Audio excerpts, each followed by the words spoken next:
Bloomberg Audio Studios. Podcasts, radio, news.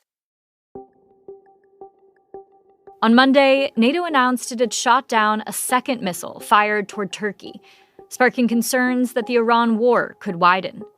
Oil prices briefly topped $100 a barrel for the first time in 4 years, as oil production slows in several Gulf states and traffic through the Strait of Hormuz remains at a near standstill. As the U.S. and Israel continue their attacks, Iran has shown little sign of changing course. Over the weekend, the country appointed the son of Ayatollah Ali Khamenei as the new supreme leader. And it seems to me that there are two critical factors to look at, markets and munitions. Former U.S. Secretary of State Antony Blinken sat down with my co-host David Gura last week to talk about the factors that could bring a quicker end to the war. Big market losses, he said, could cause President Donald Trump to pull back. Or munitions. There's really a race on to figure out who expends their munitions first and fastest. We can be clear with the American people that this is not a fair fight. In an interview on CBS's 60 Minutes, Defense Secretary Pete Hegseth said the U.S. and Israel's military resources can overwhelm Iran's. The ability for us to be up over the top and hunting with more conventional munitions, gravity bombs, 500-pound, 1,000-pound, 2,000-pound bombs on military targets, that we haven't even really begun to start that effort of the campaign. As the costs of the war continue to mount, the U.S.'s ability to stay in this fight depends on more than the Trump administration's appetite to continue. It might also come down to weapons. I'm Sarah Holder, and this is The Big Take from Bloomberg News. Today on the show, the munitions powering each side of this conflict, how much they cost, and who could run out first. I sat down with Bloomberg's global defense editor Gerry Doyle and Bloomberg Economics defense lead Becca Wasser to find out.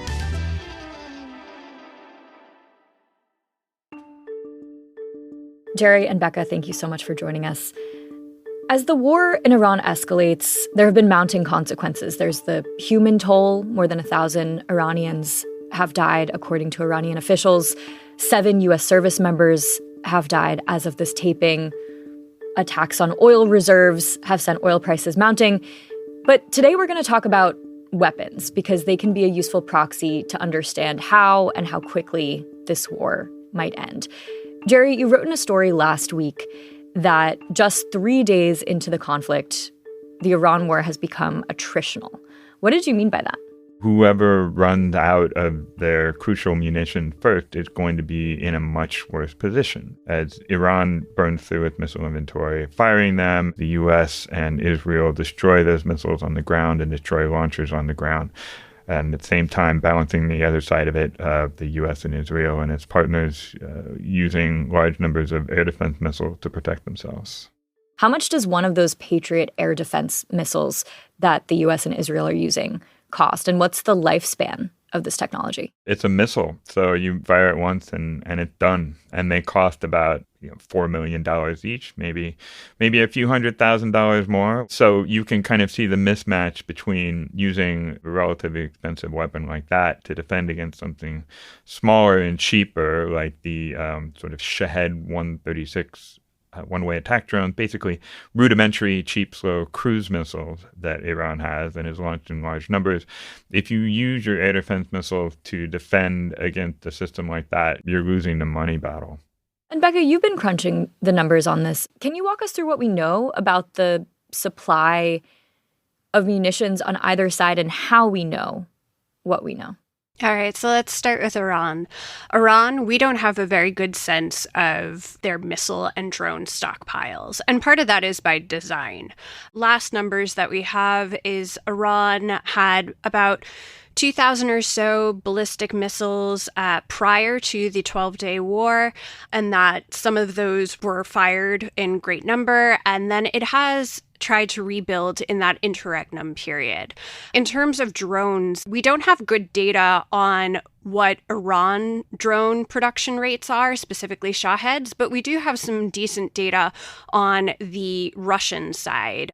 They've been able to crank out upwards of 400 a day. So if you assume that Iran has a very similar production rate, you could imagine that their drone arsenal is quite large. Shifting over to the U.S. and its Gulf partners. The Gulf partners have spent years and years buying U.S. weaponry, including a lot of very expensive air defense systems. We don't have a good sense of their stockpile numbers, but we have heard that they are running low on some of the precious air defense interceptors that they've been using, as Gerry said, to take out the missile and drone threat emanating from Iran since the start of this conflict.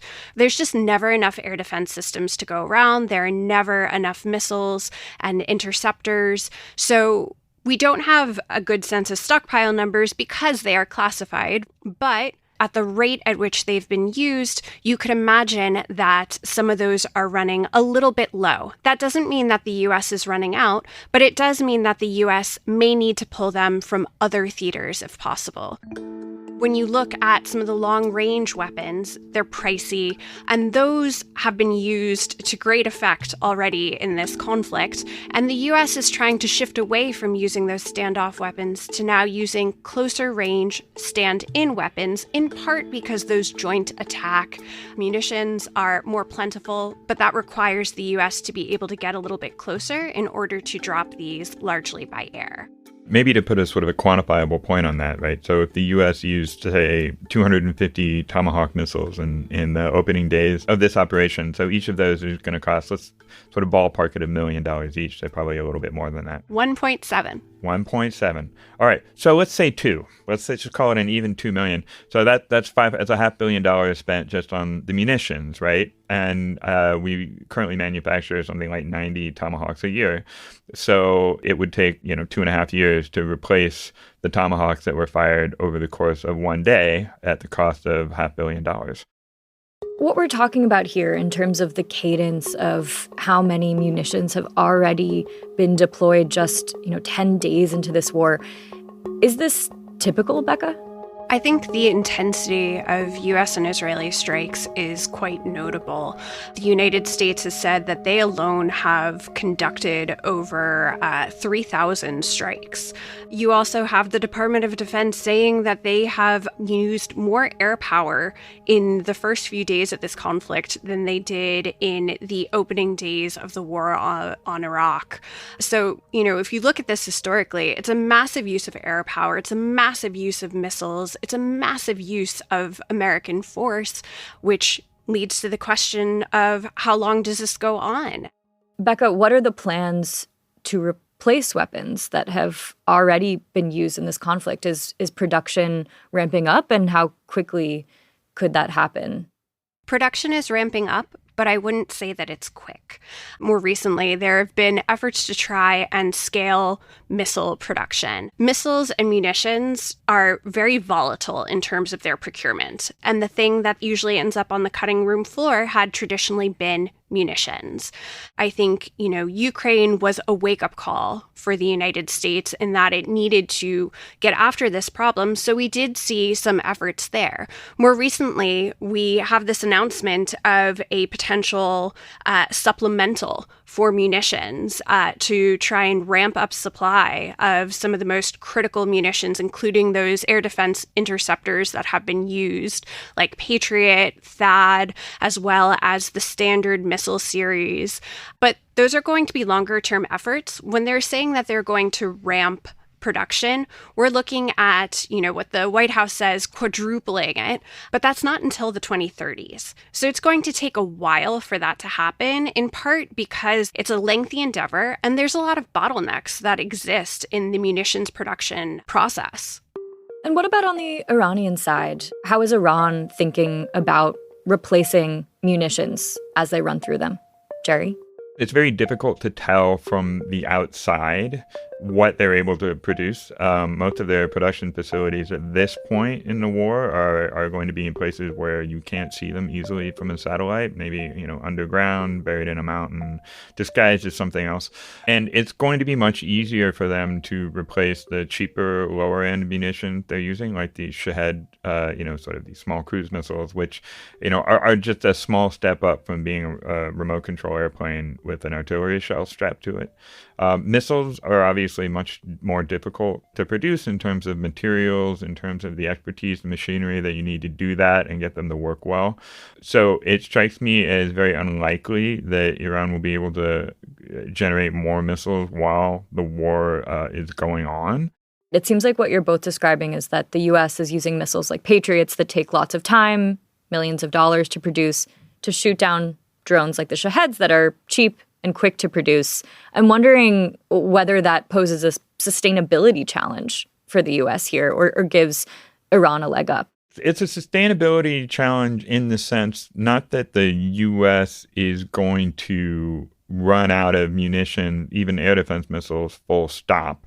It's more that they would have to confront strain on their inventory that would force them to pull from other places that are very important to the U.S. military, such as the Indo-Pacific, where you have China, which has the world's largest conventional ballistic missile inventory, with U.S. bases, obviously, in Korea, Japan, Guam, under threat from those missiles. So that would be the danger there for the U.S. side, that they start having to, rob Peter to pay Paul in order to, keep their air defenses in the Middle East robust.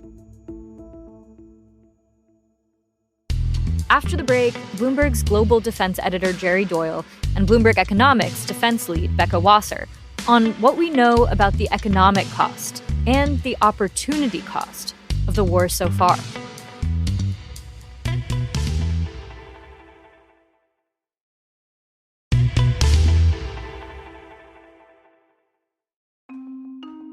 Becca, I'm hoping you can help us put the overall cost of this war into context. How much has this been costing the U.S. already, even in its first few days? So I haven't crunched the numbers yet, but some smart analysts in D.C. already have, and we're looking at billions of dollars, just in pure operational cost alone. We don't have full numbers of what has been expended yet. And once we do, I think we're going to see an enormous cost. But I think it's worth remembering that the human cost of war is probably the greatest cost. Already, we are seeing civilians in Iran taking the brunt of this conflict. We are also seeing human loss of life throughout the Gulf and elsewhere in the Middle East as well. And we've also seen now 7 U.S. service members killed, which is very, very notable for the United States.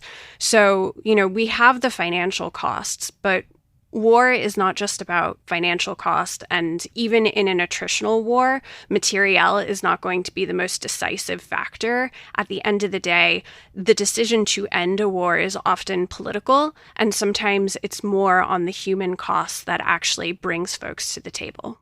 Mm-hmm. And how long might it take for those costs, those real costs of human lives and those billions of dollars that have already spent on this war, to filter into the political arena and make a difference in terms of how the administration is thinking about continuing this war? To a certain extent, some of the war is already funded through the Pentagon Defense Department budget that was approved last year for 2026. Additional costs like the $50 billion for additional munitions and operations, that stuff it's going to have to be paid for somehow. And I'm sure that senators and representatives in Congress are going to make hay one way or the other about who's paying for it. This obviously is not the only conflict that the U.S. has waded into this year, right? We've seen Trump mount an operation to topple the leader of Venezuela. He's made noises about Greenland and Cuba, which is currently under an oil blockade. So politics and cost aside, from a perspective of troops, personnel, weaponry, how many more battles can the U.S. military sustain? And is that something that weighs on Trump or the U.S. right now? I can say that, 25, 30 years ago, the U.S. military was sort of the idea that it was designed to fight two wars at once, much as it did in World War II, sort of fighting in the Pacific and fighting in Europe. That's not really the case anymore. Sort of that shifted to we're going to be able to fight one war at a time and deter another war. And I think all of this speaks to a longer readiness challenge for the U.S. military. Already we're seeing such wear and tear on equipment. We are seeing forces, overseas or out at sea for extended deployments. We're seeing a ton of weapons being used that aren't quickly and easily replaced. And that just means that the United States might be less prepared to deal with unforeseen crises, to mount another operation, say against Cuba or elsewhere, or even in the long term, be able to deter and, if needed, defend against potential aggression in the Indo-Pacific if something were to pop off with China. I mean, as we talk about other conflicts, the Russia-Ukraine war is waging on. Ukraine has been seeking U.S. missiles for its defense, and it recently came up with a proposal for a swap of sorts to help the U.S. defend against Iran. I'm wondering if you could talk about what they're offering and how that fits into this conversation. So Ukraine has sort of helped develop this theory of layered air defenses for protecting against the drone threat that until the Iran war, we hadn't really seen at large scale anywhere else. What Zelensky has proposed publicly is that Ukraine would help out with some systems that it uses to intercept drones cheaply. They can provide that sort of hardware, that sort of equipment, but also the expertise they have in sort of arranging and layering drone defenses, because this is a problem that they've confronted every day for years and gotten pretty good at solving. And Ukraine has also, in exchange, asked for more air defense missiles, specifically Patriot PAC-3 missiles, which are being burned through in the Middle East right now. We talked at the top about the Iran war becoming attritional. So I want to wrap up this conversation by asking, Becca, from where we sit today, which side is positioned to outlast the other in this war? If you're judging by pure hardware alone, the answer is probably the United States, based on its much larger military, its much larger arsenal, and everything that it could bring to bear in this conflict. But at the end of the day, war is not just about the number of missiles that you have or the capabilities. It really does come down to will and will to fight. And for Iran, this fight is an existential one. So you can imagine that even if the U.S. could outlast Iran in terms of weapons and capabilities and number of forces, Iran is going to continue this for as long as they possibly can. It sort of depends on what the operational goal is for the U.S. Is it regime change? If that's the case, then by that standard, maybe Iran ends up on top. If the air campaign continues and they're saying that the goal is for Iran to be completely disarmed, then maybe you could come up with some sort of a theory of victory for that. Iran runs out of weapons or its stockpiles are destroyed. Then maybe you can say the U.S. wins that scenario. But like Becca was saying, it's sort of a Pyrrhic victory. The U.S. would have burned through a tremendous amount of hardware. It would have suffered, casualties, both dead and wounded. It would have inflicted quite a bit of destruction and death on Iran, destabilized the region, and sort of destabilized the oil markets. If it comes to a scenario where the U.S. stops bombing because Iran stops shooting, then it's really hard to view that in any terms other than sort of a stalemate. And then it's about rebuilding and trying to repair all the damage, not just in the Middle East, but around the world. Yeah, and I think if you look at the historical record of protracted conflicts, you have these intense periods of fighting followed by bouts of reconstitution and where you're trying to rebuild your forces before restarting the fighting again. And that's a really scary thing to think about, because that puts the US and Iran potentially in a cycle of conflict for a very long time and very much invokes the idea of some of the forever wars that Trump campaigned against and said that he wouldn't get involved in the Middle East. I think it's also important to look again at the outcome. What is the goal that the U.S. is trying to bring about with this military action? You can be completely dominant, you can destroy the other guy's military completely, but if you aren't achieving an effect, whatever effect it is you're going for, then you're just fighting. Operational success is not the same as strategic success.